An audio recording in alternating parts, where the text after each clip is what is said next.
probably about as far as he can go. If they lose one, they've got another one. And this is well done. Yeah. Go in there? That's it. I think it's a gift shop. Beautiful up there. Oh, a restaurant?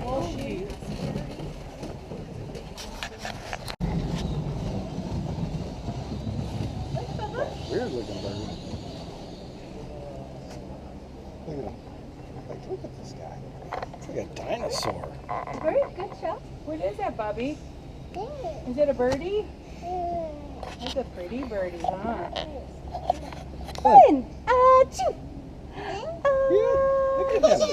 Look at that crazy bird, huh? Oh, Dylan, you like that birdie?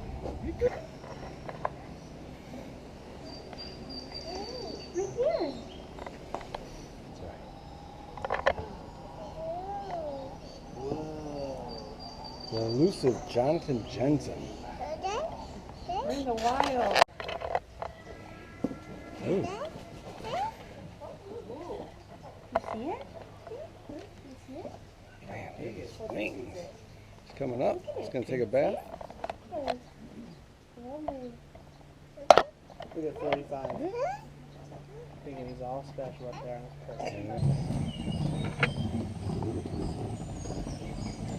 Hi. Oh, look at that big tiger. You guys look like snacks to him. Yeah, huh? Look at the tiger. Where is he? Oh, those are fighter jets. Don't touch my bubbles. No one take. Ah! Ah! Tiny bubbles. Oh, good job, Colty. Where are all the bubbles? There they are.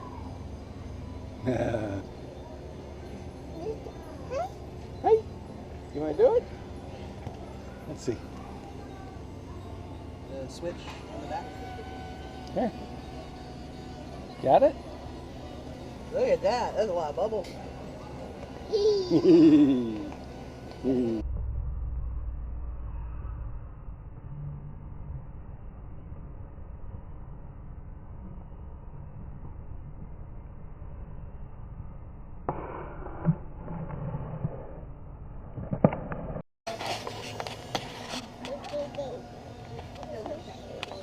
Change the bubbles. We got a bubble walk. Look at the bubbles.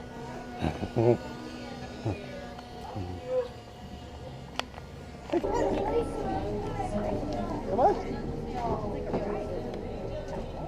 Yeah, it is a ride. It looks like people can go on It pulls you down. Yeah, there's people in it already. Right down there. There's a balloon. Hi. Say hi. Well, hello. Hi, this is Dylan and Uncle Jonathan's channel. What do we do? Hi. Colton, get on Dylan's YouTube channel. He's smart. He's like a little football player. I'm not. Did you see me not letting him through?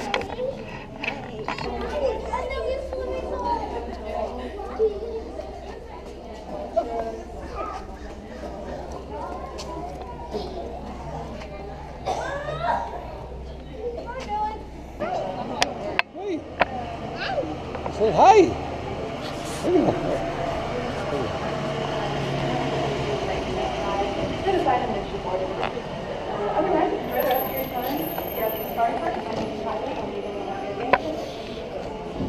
That we were looking at. But while the tram is moving, we do ask that everybody remain seated.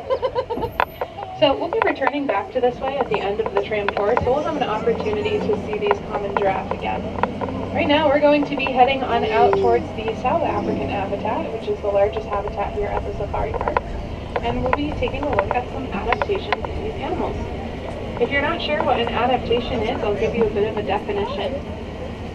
An adaptation is a way that an animal species has evolved over time to better thrive and survive in their home environment. And if that didn't really make much sense, don't worry, we'll have the opportunity to see some real-life examples of these animals as we progress further.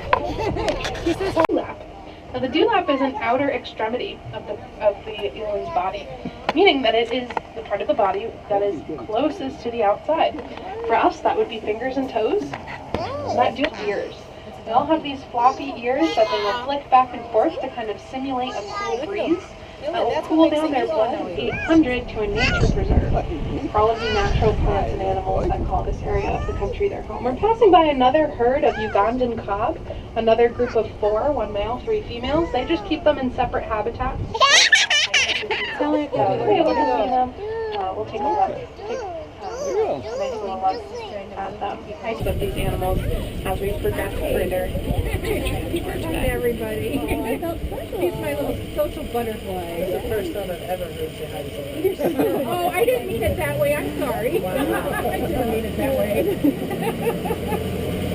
Compared to our sister location, the San Diego Zoo, which only has about 100 acres of land. And you'll be able to, starting to see some animals out there that we'll be able to take a look at in the South African habitat. Adaptations are something that all animals have. We also have adaptations as well. For these animals that we'll be looking at today, I'm only really going to go over about one adaptation. They are a very dark brown color. Flow, it's pretty hot out in Africa, and they are that dark brown color, so they're absorbing all of the hot sun. It's going to raise their body temperature. You have a chance to see the males, but they have a lot more of a defense mechanism than some of the other animals that need to camouflage. So they don't have to camouflage at all. And in fact, looking at these Cape Buffalo, and as I mentioned earlier, we have 1,800. And as I mentioned earlier, we have 1,800. And as I mentioned earlier, we have 1,800.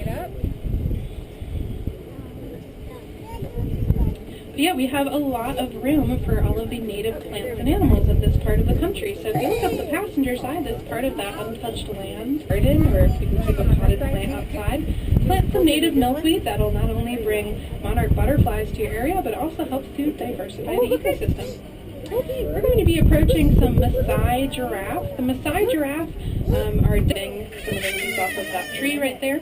And by now, maybe you're hopefully getting a good idea as to what an adaptation is. And you'll be able to recognize because, well, giraffe can see over a mile away. Not only are those long necks good for accessing food, but they're also really good for being able to see everything around them. They can see over a mile away, and are normally giraffes that are currently along the fence right now. We're going to head on back towards the East African habitat, which we passed by on our way out here in just a few moments. So feel free to take some pictures. I'm going to slowly exit the South African habitat. We're going to head on back. All right, now before we get to the East African habitat, I would like to thank everyone for coming out and joining us here at the Safari Park today. Walking through either of our 2 front doors, either here at the Safari Park or down in San Diego at the San Diego Zoo, helps us to support and create our mission, which is to have an environment where all life thrives. And you're also becoming an ally for and enjoy the Tower of Giraffe. There are 3 juvenile giraffes that are in the habitat. The youngest being Appendi. He is 4 months old. He is located with his mother on the back. Well, we're starting to come around the corner and you'll be able to see him. He's standing pretty generous for that height of the female. So you'll be able to see them. We'll take a look, a nice little look at them. I do see a rhino up ahead. We haven't really had a chance to see any rhinos on the tour, but don't worry, there's more opportunity to on the guest side. So there's a place called Kalima Point on the way to the Elephant Valley. It has you walk the East African path, and you get to overlook East Africa. It's right before the watering hole, and a lot of the rhinos like to hang out over there. So you don't really get a great view of the rhinos right now. They're visible. They're just kind of still pretty small, but you know they get bigger and bigger every day. For elephants, though, it takes a lot longer for them to get big. As you might have seen, there are 2 juvenile.